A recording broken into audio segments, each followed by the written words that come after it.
Daniel 4:19-27 presents a moment of trembling truth before a powerful king who believed his kingdom was secured by his own greatness.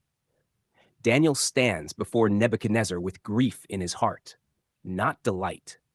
The vision of the great tree being cut down reveals the certainty that earthly glory cannot stand against the sovereignty of God. The king had exalted himself as if his throne were ultimate, yet heaven declares that all dominion belongs to the Most High.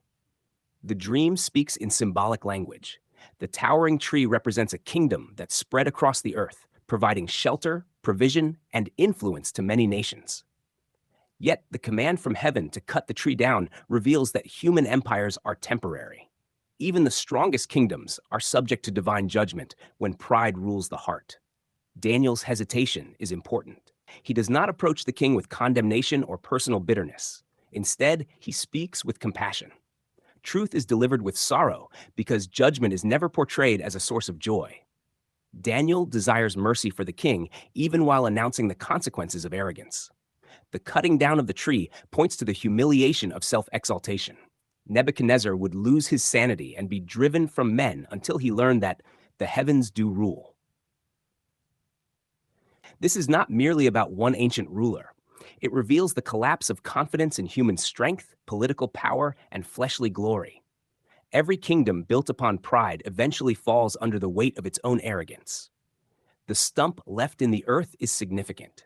Judgment is not presented as total destruction, but as a severe humbling with the possibility of restoration. The band of iron and bronze around the stump symbolizes preservation.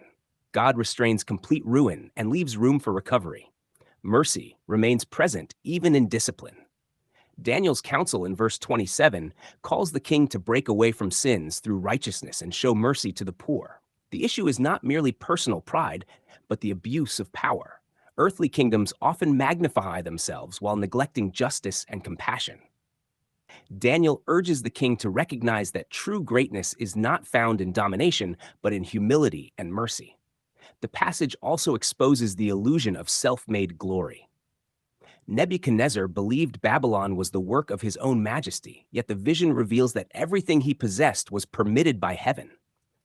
Human beings often claim ownership over achievements that were only possible because God allowed breath, opportunity, and authority for a season. There is also a deeper covenantal pattern in the chapter. The proud kingdom is brought low so that heaven's rule may be revealed openly. Earthly powers rise and fall, but God's kingdom remains untouched. The humbling of Babylon foreshadows the passing away of old systems built on human boasting and oppression. What appears permanent in one age can vanish completely when God speaks. Daniel himself serves as a contrast to Nebuchadnezzar. One man stands in humility before God, while another stands in confidence before men. Daniel possesses no earthly throne, yet he understands reality more clearly than the king surrounded by power and luxury. True wisdom is not found in earthly status, but in submission to the rule of heaven. The chapter ultimately points toward the futility of trusting in worldly kingdoms. Human pride always seeks to build towers that reach the heavens. But heaven continually reminds humanity that lasting dominion belongs to God alone. The only secure kingdom is the one established by him, not by human ambition or self-glory.